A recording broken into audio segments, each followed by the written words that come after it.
Time for some Front Porch Chronicles. Today I want to talk about the top 10 things to make sure you have in place before you actually file.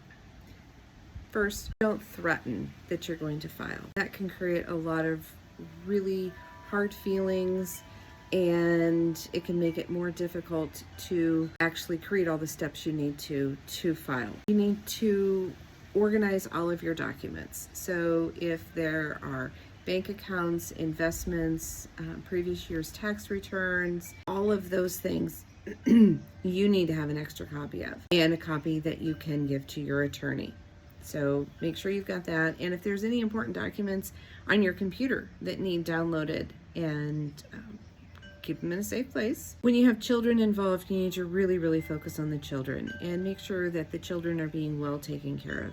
It's very easy to get caught up in the process of the divorce, and the kids get kind of second string, and they can't. Your children need to stay in your forefront, and you need to focus on them and not allowing them to get lost in this process. But don't bring them into the process. They need to remain outside of the process. This is not a time to talk to them, to ask their opinion, to allow them to have any say-so. This is an adult issue, and it needs to remain as an adult issue. Don't ever ask your kids to pick sides.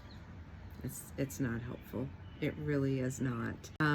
Make sure that you have 3 months of financial resources.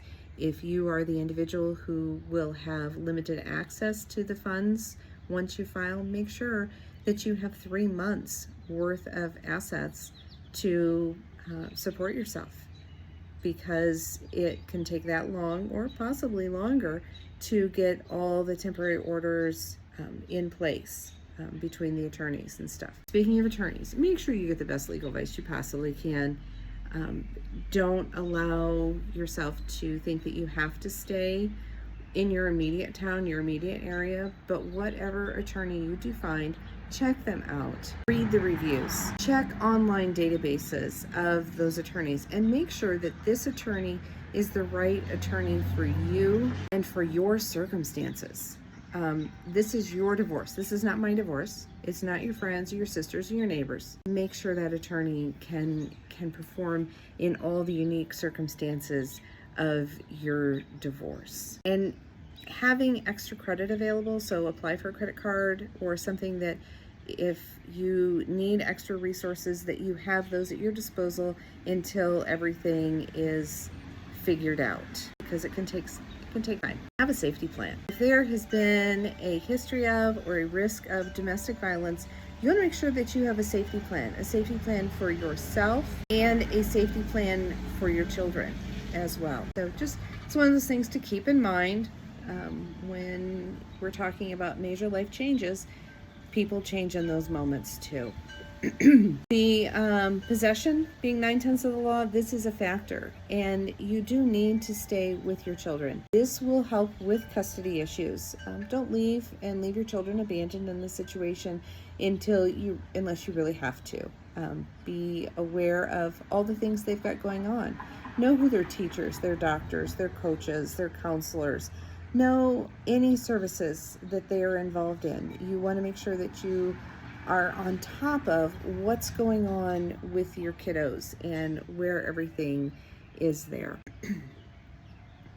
Find out who your family and friends are. Who are the people that you can rely on to support you through this process? And most importantly,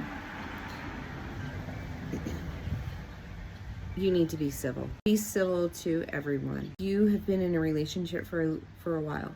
You likely have a circle of the same friends. There are going to be events, public events, that you will both be invited to in the future.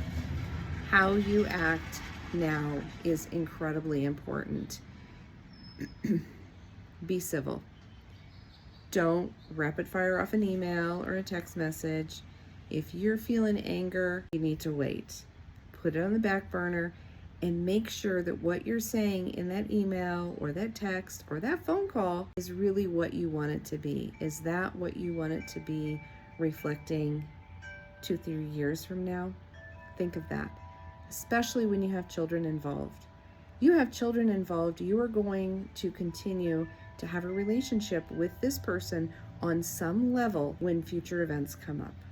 Graduations, weddings, funerals, all kinds of activities that your children are involved in. You are going to be there and you're going to be involved at some level with this person. Don't make it any more difficult than it needs to be. So many things are said in haste and in anger, and they hurt and they cannot be retracted. So be civil. If you don't take any advice from me, be civil. Be civil at this time. And it's hard, you bet. It's hard. It's disappointing. It's just, don't play into it. If you can't be civil, wait. Chat with your divorce coach. Chat with your bestie, your support family members. Those people are there to help you get through those difficult times so that you can be civil. You got this.